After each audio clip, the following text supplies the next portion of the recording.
today, Gian Monares. Gian Faith. Oo, okay, amen. Kaya yung hapon ka na itong tanan, no? Sa dili sa tama to sa pulong sa itong buhig nga Diyos.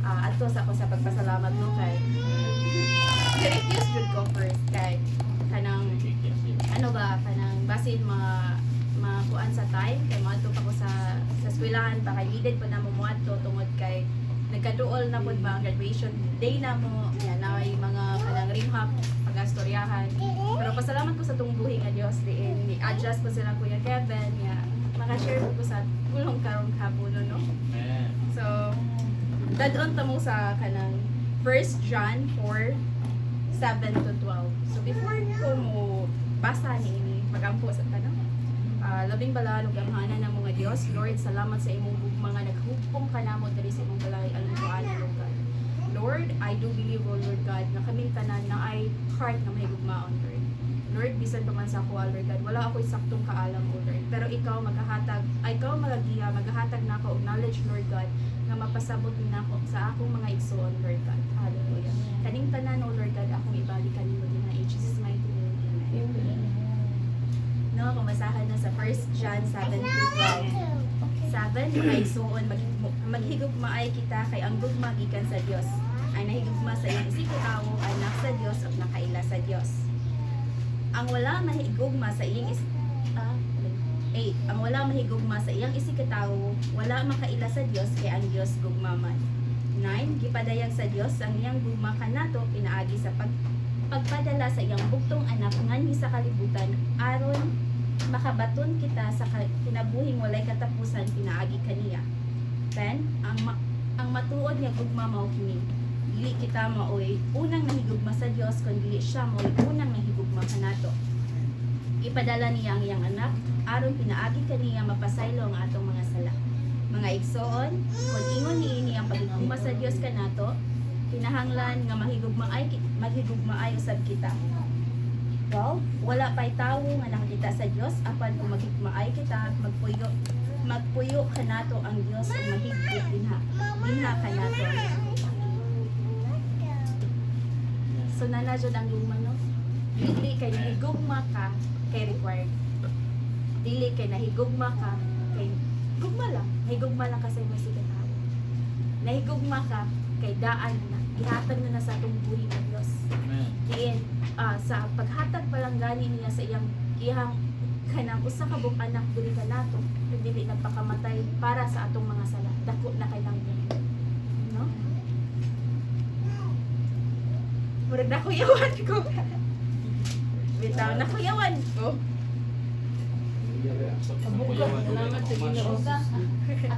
Nakuyawan ko kay lahi ra jud kung kamo akong katubang ba. Kay I believe kitang tanan lahi-lahi o kanang pagsabot sa pulong sa atong buhig na Dios. Pero kanang mao man yang gipadayag sa ako ba. No? So he is the one who loves us, which is why he doesn't want us to fail in the decisions we make in our life. Mong nakita ang atong buhi nga Dios sa ato ang mangigipanghimo. Na siya nagagiya kanato, na siya nagahatag nato bitaw og katubagan usahay. Kay dili siya gusto nga mapahilayo ta niya, dili siya gusto nga mapaingon ta sa pikas nga dalan, gihatag ta niya sa straight nga dalan. Pero kay usahay naman ta sa kakalibutanon bitaw nga kanang napata diri ba sa world which is moadto jud ta sa layo. Nya nanagani na dira sa tubangan nimo ang sakto nga dalan ni palayo pero pinaagi sa gugma sa tong buhi nga Dios ginakuan jud lagi gidabalik jud kaniya pa sa sakto nga dalan kay mao na ang tinuod nga gugma sa tong buhi nga Dios dili nato makita apan ma-feel nato ang iyang pagtugma kanato usahay aduna kita sa kabalaka naata sa mga pangutana ang pangutana nga Lord unsa day purpose na sa which is dili di ay mo nga pangutana ngayon ka Lord wala dili purpose ang Lord unsaon ko nimo paggamit nimo sa kalibutan Lord ayaw pagita ang unsay purpose nimo para sa pagdili unsay purpose nako pinaagi dinha nimo Lord God kay ang Ginoo magatubag ang Ginoo magaingon sa imo nga mao kini buhata pero usahay ikaw nga Kristohanon ni palayo ka. Kay dili ka gusto magpagamit, dili ka gusto masunod sa iyahang kanang sugo kanimo. Mao nang bless kay ta. Kay dako kay ang gugma sa tong buhi nga Dios diri kanato. Dako kayo siyang gugma, nagipakita ka nato. Bisan pag unsa nato kadakong sala, unsa nato ka kanang sa tawag na dili ta mosunod jud. Oh, pero pinaagit dako kay siya gugma ba nga dili nimo ma-express kung sa kapagigugma sa tong buhi nga Dios. Kay naana nimo tanan. Pero ikaw ni pahilayo pa jud ka. Unsa pa may gipangita nimo? Unsa pa may pangutan-an mo? Unsa pa may gipangita nako? Aduna naman din nako ang tanan. Gugma pa lang sa tong buhi nga Dios dako na kay nga blessing diri ka nato. No? Di mo ni gikuan, His love remains guiding, connecting and shaping us. Na ayang gugma nagakonekta. Ayang gugma nagaporma kanato unsa ta karon. Kay kung wala ang gugma sa tong buhi nga Dios, ako siguro karon kay wala diri sa inyong atubangan. Wala diri naga-share og pulong sa tong buhi nga Dios. Kina ako sa kakalibutanon nga gawas. Before ko ni Ari, grabe na akong experience akong papa. Di ko kaingon nga akong papa dili butan. Butan akong papa. Di butan akong papa. Butan akong parents. Lahi lang siguro nga paagi. Kana lahi lang ilang gugma nga ipakita sa ako. Akong mama, love language niya, loto. Dili ako mama into words, nagihugugma ka na. Wala na ka mama. Akong mama, ginakuan niya unsa mangida buhi na independent. Dili kay magsalita. Dili ako nagano. Akong papa, di man kuan akong papa, buutan siya, makayon ko buutan akong papa kay siya naga-provide. Pero naay kinaya akong papa nga kinabitang kung makasala ka kay grabe na mo buy-buy. Ingnan ka na.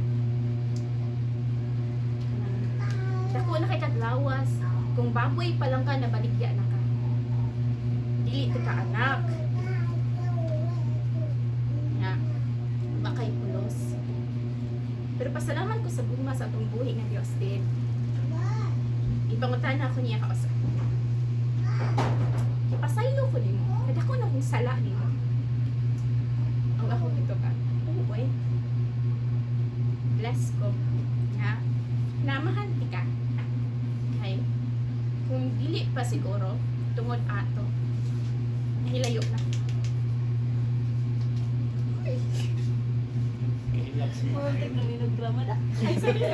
Di, pasalamat ko. Kay kanang dili jud ko ingon nga. Nakahibaw kung unsa ka pa may lugmaon na matuliguhi nga Dios. Wala pa ko ni ana sa una. Diri na ko nakahibaw. Ang inani day ang gugma sa buhi nga Dios. Mao di ay bless ko. Kay naa ko'y kinaiya nga inana nung pasaylo sa kong papa. Kay kung wala pa, di oy magdumot ko sa kong papa oy. Kung wala pa kanang grabe na nako siguro pati nga storya sa kong papa. Pero bless ko ba kay thank you Lord. Kay ikaw ang namuhat sa akong kagalingon. Ikaw ang namuhat nga na ako'y heart nga kanang mapaugsanon. Kay kung wala pa dili oy. Salamat sa gugma sa tong buhi nga Dios din. Kanang makatestimony ko kanang sa kamaayo ang atong buhi nga Dios. Kay grabe gugma niya. Pagkuan pa lang niya sa akong mga sala, grabe na. Paghatag pa lang niya sa iyahang anak diri kanato, grabe na nga gugma. Dili makatupong, walay katupungan. Walay makatupong sa iyang gugma ba kay kung nada sa kakalibutan bitaw pipangutan na bitaw nay kanang isa ka Wednesday nga nangutan na si pastor kapasaylo ba mo sa imong isig ka tawo na grabe og bati nga storya sa imo ha grabe nga sakit kaayo nga istorya pero nito akong gitubag po pastor ikaduha wala ba'y pagdumot imuhang pagpasaylo din na kaniya oh pastor kay inana ang atong buhi nga Dios ipasaylo siya sa walay pagduha diba ipasaylo ta niya bisan unsa pa kadako ang atong mga sala inana siya mo higugma walay gipangayo nga kapalit kundi siya panghihatag sa iyong anak sa diri kanato para magpakamatay ko sa atong mga sala inana mo lihok ang gugma sa atong buhi nga Dios di ba last Sunday ingon si Rafael God saves you. God sees us. Did I say sees us? Ang Ginoo nakakita ka nato. Kaya gugma nga atong buhay nga Dios sa ato. Kay kung walay gugma nga atong buhay nga di siya makakita kung sa atong gipatrabaho, diri unsa atong mga feelings nga wala nato gipagawas. Kay gihigugma man to sa atong buhay nga Dios. Siya ang nakakita kung unsa atong mga struggles, unsa ang mga battles nga atong i-fight. Kay gihigugma ta sa atong buhay nga Dios. Mo nang nindot kayo ba? Di ba ang pinakadako ang gugma man sa gugma sa atong buhay. Nindot kayo ba? Nindot kayo kung naa jud ka sa poder sa atong buhay nga Dios nga makakita ka unsa kagamhanan ng atong buhay nga Dios. Unsa kadako nga gugma iyang gihatag diri kanato.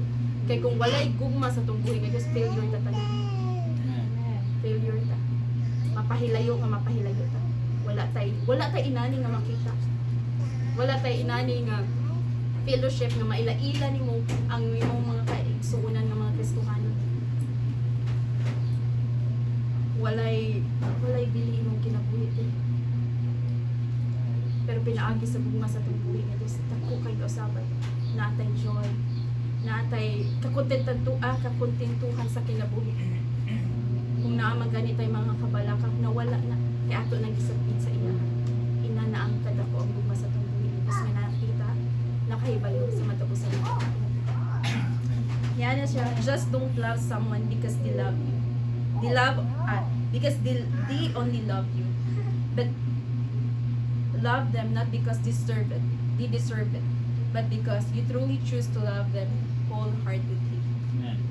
Bisan sa Bible na niana pa dito sa ikaduha nga sugo. Higugma ang imuhang silingan, imong kaaway, sama sa imong paghigugma, sa imong kaugalingon, sa imong pamilya. Walay nindot. Kay nakabato na ta anak.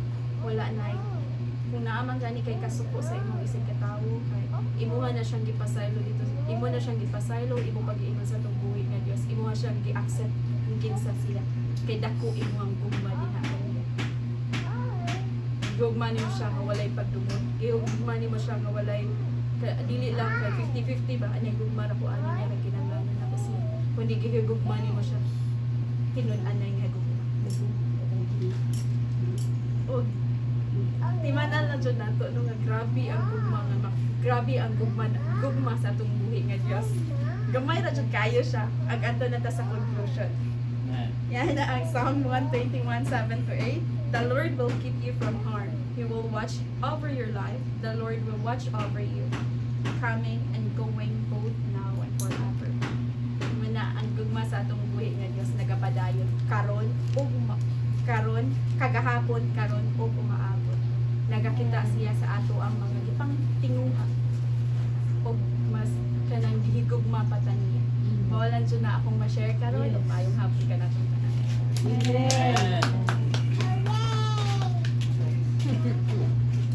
Praise the Lord. To manggod kaming narat